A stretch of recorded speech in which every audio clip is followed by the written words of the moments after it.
Olá pessoal, estamos aqui com mais um Leia Bula e hoje como convidado especial, que é o Dr. Carlos, ele vai se apresentar para vocês, mas nós temos um assunto super interessante que é sobre anabolizantes. Quem já ouviu falar de atletas anabolizantes é um assunto polêmico, interessante e que também causa preocupação, porque muitos atletas hoje fazem sem nenhum critério e também a gente encontra produtos adulterados. Mas o Carlos vai se apresentar, ele é farmacêutico, ele tem um trabalho com ortomolecular excepcional aqui na cidade de Manaus. Ele vai falar um pouco dele e também a gente vai dar sequência na nossa entrevista. Bom dia, Carlos, tudo bem? Bom dia, Dinilza. Obrigado pelo convite, agradeço também o Portal da Holanda pelo convite. E me apresentar, sou formado em Ciências Farmacêuticas, sou pós-graduado em Análises Clínicas e também especialista em ortomolecular pela Unileia. Então, assim, trabalho hoje com um consultório multidisciplinar, onde nós temos nutricionista, nós temos educador físico, tudo isso para tentar buscar essa performance com saúde desses atletas. Muito bem, muito bem. Mas o que a gente traz aqui é hoje assim, a gente vê muitos atletas que fazem natação, fisiculturismo, fazem basquete, vôlei, e muitos desses atletas, musculação, muitos desses atletas, Carlos, eles tomam suplementos, vitaminas, fazem dieta, mas também tem a preocupação deles fazerem anabolizantes. Eles fazem esses anabolizantes sem critérios. O que você diria sobre isso? Então, esse assunto é um assunto bem polêmico, né? Que, na verdade, com essa grande indústria do fitness, tem crescido bastante, que é o uso recorrente de esteroides anabolizantes. Uma coisa bastante importante para a gente pontuar, primeiro, é o conceito. Muita gente fala por aí, anabolizante, bomba, enfim. Bomba! Esse termo certo, bomba, gente. Olha, aquele cara é bombado, tá fazendo bomba na academia para ficar super atleta. Como é que é isso? Exatamente. Então, o que acontece? Primeiro, o conceito certo mesmo seria esteroides anabolizantes. Porque falar a palavra anabolizante é uma coisa muito vaga. Anabolizante é o quê? Tudo que gera anabolismo, tudo que gera síntese proteica. Então, por exemplo, um whey protein é um anabolizante, um peito de frango é um anabolizante, um ovo é um anabolizante. Então, esse conceito de anabolizante já é um pouco descartado. O certo mesmo são esteroides anabolizantes. E o que são esteroides? Esteroides são substâncias feitas do hormônio masculino, a testosterona. Nós, homens, temos muita testosterona. Vocês, mulheres, um pouco menos. Então, esses esteroides são substâncias sintetizadas da testosterona, que é o hormônio masculino. Então, hoje, muita gente faz o uso dessa testosterona. Até hoje está um pouco difundido, mas está assim, um preconceito menor por conta dessas reposições hormonais que existem hoje em dia. Mas isso é para quem? Quem deveria, de fato, usar hormônio? Então, isso aí é uma coisa muito individual. A gente precisa ter uma anamnese, a gente precisa ver a leitura dos exames de todos os pacientes. E é claro, isso sempre deve ser feito com a orientação de um endocrinologista, que é um médico que é formado para trabalhar com essa parte de hormônios. Então, o que acontece? Muita gente fala sobre o fisiculturismo ter hormônios envolvidos no esporte. É claro, eu acho que se não existem os hormônios, não existiria o fisiculturismo.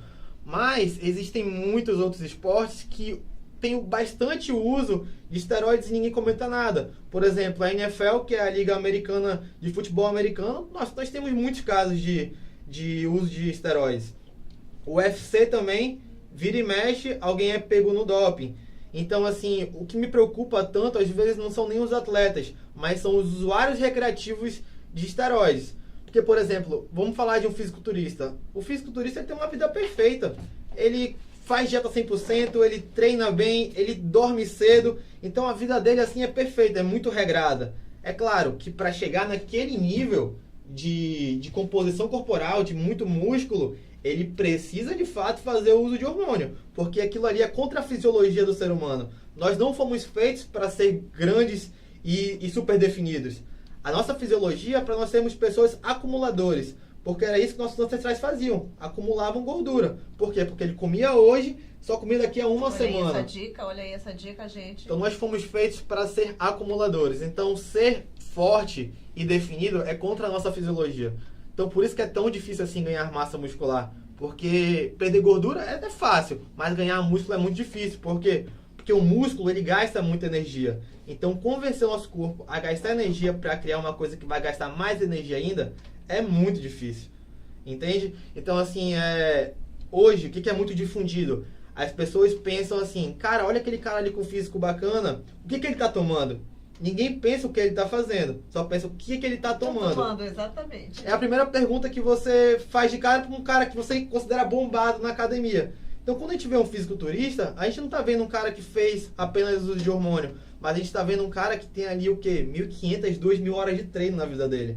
Aquele físico dele não foi construído em 6 meses, aquilo ali foi construído em 5 anos, 6 anos.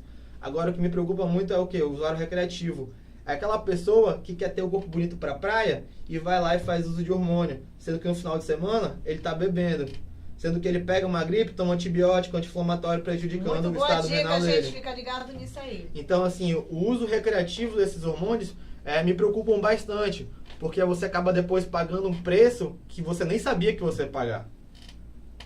Então, assim, dentro disso aí, desse uso como recreação, qual é o perigo disso aí? Tem um perigo cardiovascular? Qual é o perigo? O que pode acontecer com a pessoa se ela não for devidamente prescrita, devidamente acompanhada? Vamos lá, isso aí tem 1 milhão de coisas pra gente falar sobre isso, né? Vamos lá, como eu falei primeiramente, os esteroides são substâncias baseadas na testosterona, que é o hormônio masculino. Vamos supor que um homem normal tem ali, entre as referências dos exames laboratoriais, de 200 a 800 mg por decilitro de testosterona. Aí eu vou lá e faço o uso da testosterona, minha testosterona vai bater ali 1.500, 2.000 mg por decilitro, sendo que o normal seria até eu ter 800. Só um momentinho. Doutor Carlos, claro. Gente, fica ligado nisso aí, que essa é uma recomendação super importante. Fica ligado nisso aí, tá? Então, o que acontece? Vamos supor que o indivíduo fez uso ali de testosterona e a testosterona ele foi bater ali 2.000 mg por decilitro. Será que de fato é possível ele manter aquele corpo que ele construiu com 2.000 mg, depois ele manter com 500, 800 mg? Isso é uma coisa impossível. Então, assim, o aumento da massa muscular hoje, ele é feito com doses suprafisiológicas de testosterona. Alguma coisa assim que eu posso dizer que é apenas ilusório. Porque você vai estar bem naquele momento que você está usando. Mas depois, quando você parar de usar, é que vem os problemas. Por quê? Porque você vai entrar numa coisa chamada creche hormonal.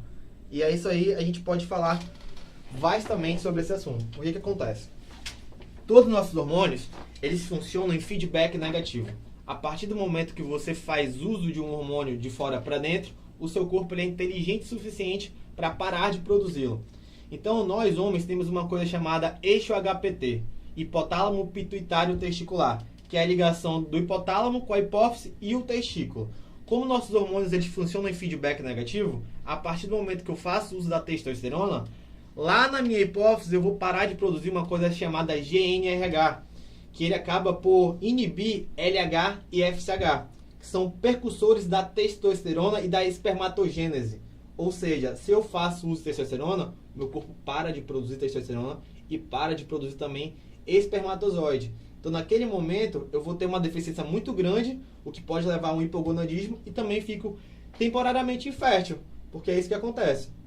Então, assim, a mulher, quando ela também faz uso da testosterona, ela também acaba inibindo o GnRH dela. Só que ela não tem testículo, então ela acaba inibindo o eixo HPO, que é o hipotálamo pituitário ovariano. Isso faz com que a mulher também tenha alterações de menstruação ou até não venha o ciclo menstrual dela, o que é muito comum. Ou seja, se a mulher também não menstrua, ela também fica infértil. Outra coisa, quando a gente trabalha ali inibindo o GnRH na hipófise, a gente também acaba parando a nossa produção de GH natural. Então a gente cria mulheres que têm uma somatopausa induzida. Isso faz com que a deficiência dela de GH faça ela acumular muita gordura abdominal.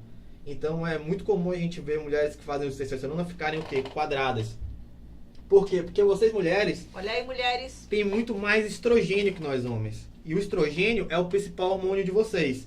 Então, como vocês têm mais estradiol, que é o nosso E2, né? O principal hormônio feminino, vocês têm um formato mais arredondado. É por isso que as mulheres têm muito mais perna, muito mais glúteo e muito mais peito que nós homens, porque vocês têm muito mais estradiol e nós temos mais a testosterona. Além disso, dessa baixa que é da testosterona, que pode levar a um hipogonadismo, que é a deficiência de testosterona, e também infertilidade, a gente também pode encontrar um aumento de glóbulos vermelhos com o uso da testosterona. Isso gera o quê? Uma eritropoiese. Popularmente falando, nosso sangue fica mais grosso. Se nosso sangue fica mais grosso e a capacidade do nosso vaso continua a mesma, isso pode gerar o quê? Hipertensão, certo? Isso pode levar a um AVC. Então, assim, existem inúmeros problemas que podem acontecer com isso. No caso da mulher também, voltando a ele falar um pouco sobre a parte do ovário, acaba também por trazer modificações no ovário da mulher. Então, além disso, o que acontece? A mulher acaba também criando uma resistência periférica à insulina, ou seja, a sua insulina sobe. E a insulina, ela funciona como uma gonadotropina secundária. Então, acaba também fazendo o ovário produzir mais e mais hormônios no primeiro instante. Olha aí, gente, essa dica. E isso acaba tendo muito problema como queda de cabelo, acne, oleosidade na pele, certo? E a testosterona, ela não é um hormônio final, ela é um hormônio secundário. Então, existem vias de conversões da testosterona. Então, a testosterona, ela pode converter tanto em estradiol, através de uma enzima chamada aromatase, como ela também pode converter em DHT, que é a dihidrotestosterona, através de uma enzima chamada alfa-5-redutase. Então, essa testosterona no homem, vamos supor que, fazer um exemplo, o homem está usando testosterona. Então, a testosterona plasmática dele vai subir. Só que com esse aumento da testosterona plasmática, existe também a conversão em estradiol, por causa da aromatase. E se eu homem, começo a ter mais estradiol, eu posso ter ginecomastia, um aumento da glândula mamária, que faz o homem ter literalmente aquele peitinho de mulher. Caracteres de mulher. De né? mulher. De mulher. Exatamente. Assim também como o DHT faz o quê? Faz o aumento prostático. Ou seja, a próstata pode aumentar com o uso da testosterona também. Então, Carlos, você diria o quê? Que todo o uso de esteroide anabolizante tem que ser prescrito pelo médico, né? Prescrito pelo especialista e também acompanhado com os devidos exames, é isso? Com certeza, não tenha dúvida disso. Hormônio é uma coisa muito séria. Eu acredito que muita gente brinca com isso porque a gente não vê recorrência muito grandes em pronto-socorro. Por exemplo, eu peguei um estudo a última vez e percebi que os esteroides são só lá a posição 115 da maior causa de entrada no pronto-socorro. Então, percebe que a resistência é muito baixa. Mas é porque ele não te causa um problema a curto prazo. Ele vai te causar um problema a longo prazo. Então, como eu falei no começo... E às vezes você acha que também o pessoal não omite isso? Pode ser que sim, mas a maioria das pessoas nem sabe o que está acontecendo. Por exemplo, vamos fazer um exemplo aqui de um garoto de 20 anos que fez uso de esteroides. Então, assim, ele aumentou ali a capacidade dele de testosterona, ficou com um aumento suprafisiológico e depois ele parou o uso sem aviso prévio. Simplesmente foi lá e parou de tomar. O que acontece? Como o corpo dele inibiu a produção hormonal dele, ele vai cair ali de uma alta quantidade de hormônios para uma baixa quantidade. Então ele ele nunca vai voltar assim o que ele era antes. Vamos supor que esse garoto de 20 anos, o normal dele seria ter 700 miligramas de testosterona. Ele fez uso, foi lá para 2.000, quando parou, vai cair lá para 50, para 60. É como se fosse uma mulher de 50 anos. Gente, então, que perigo. Essa baixa testosterona pode levar até a depressão. Nossa, olha aí esse dado importante que então, ninguém assim, sabe, quase ninguém sabe. Muita gente se importa dos perigos do uso de esteroides daqui para baixo. Hoje em dia, eu me preocupo com um negócio muito maior, daqui para cima. A parte cognitiva, a parte mental, a parte do sistema nervoso central e das nossas emoções. Tem muito hormônio também que acaba prejudicando o nosso sistema nervoso central. Até porque, gente, o que acontece? Quase todo mundo que faz uso de esteroides anabolizantes fazem uso também de estimulantes. Substâncias estimulantes, por exemplo, efedrina, Por exemplo, tem gente que toma T3 e T4, que são hormônios tireoidianos para emagrecer. Deus. Então, tu imagina complicado. por aí. T3 tem uma forte ligação com o sistema cardiovascular. Então, isso aí é uma coisa que pode gerar um perigo a curto prazo. Isso aí, de fato, é uma coisa que me preocupa muito. O uso exacerbado de cafeína, de efedrina, de estimulantes em geral. Muita gente hoje até faz uso de broncodilatadores. Meu Deus. Agora, dentro desse assunto, já que você tocou nisso, para a gente finalizar, esses anabolizantes, esses suplementos também que o pessoal usa, a gente pode encontrar na praça, no mercado, porque eu ouvi que o pessoal adultera. Como é isso? O pessoal adultera mesmo esses produtos? Vamos lá. Isso é até um pouco complicado de se falar, porque assim, hoje, acho que eu acredito no Brasil, a gente deve ter 2 indústrias apenas que produzem testosterona sintética, que por sinal eu acho que até deram uma pausa nessa produção. Então, assim, a maioria dos esteroides que a gente se encontra hoje é no mercado negro. E aí vem com laboratórios undergrounds, muita gente faz isso em casa. Então imagina, Meu Deus, fazer o uso de esteroide é um negócio complicado. Imagina você tomar alguma coisa que um cara tá fazendo na casa dele, na cozinha dele. olha aí, Então, gente, que grave. isso é um negócio muito sério. Isso quando não recorre ao uso de esteroides veterinários. Então, assim, se a gente for parar para olhar, é muito difícil a gente achar isso numa drogaria. É muito verdade. difícil. É muito verdade. difícil. E quando você tem alguma receita de testosterona, para você pegar, meu amigo, isso é a coisa mais difícil. Porque tá ali, ó, a fiscalização nas drogarias, tudo certinho. Então a pessoa se de fato preocupa com quem tá usando aquilo, quem foi que prescreveu e a necessidade disso. Então faz com que a pessoa recorra ao câmbio negro. Então existe muita adulteração, existe muita produção em laboratórios undergrounds também. Quando não, vem de exportação, né, de países como o Paraguai também. Olha, gente, isso é muito grave. E, assim, porque você acompanha alguns atletas que eu sei, né, no seu consultório, o que você diria para essas pessoas que querem fazer esteroides, anabolizantes e suplementos? O que você diria para concluir? Eu diria que você tem que pensar muito bem nisso. Porque você pode pagar uma conta cara no final. Eu acredito que todos nós tenhamos um limite natural. Então é possível você ficar com um corpo bonito, é possível você ficar forte, é possível você ficar definido só tomando ali suplementos, tomando vitaminas, tendo uma boa alimentação e um bom treino. Então, ter constância é muito importante. Você de fato fazer as coisas direito é muito importante. Não querer procurar recurso milagroso. Porque é isso que as pessoas querem. Hoje nós temos uma unidade que não quer se tratar, quer ser tratada. Então eu quero uma coisa muito imediata. Eu quero ficar forte daqui a 2 meses. Isso não existe, cara. Isso não existe. Você vai ficar forte com 2, 5, 10 anos de treino, dieta e constância.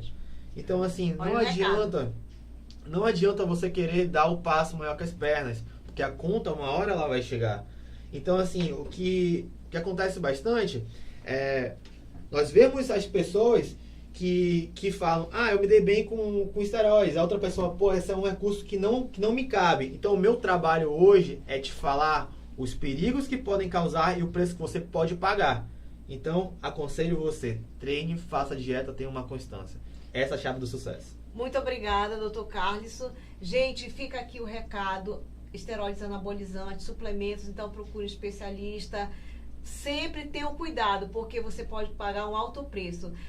Não esqueça também de visitar nosso Facebook, nossas mídias, nosso site, nosso Instagram. E eu encontro com vocês na próxima quinta-feira no Leia a Bula. Até lá!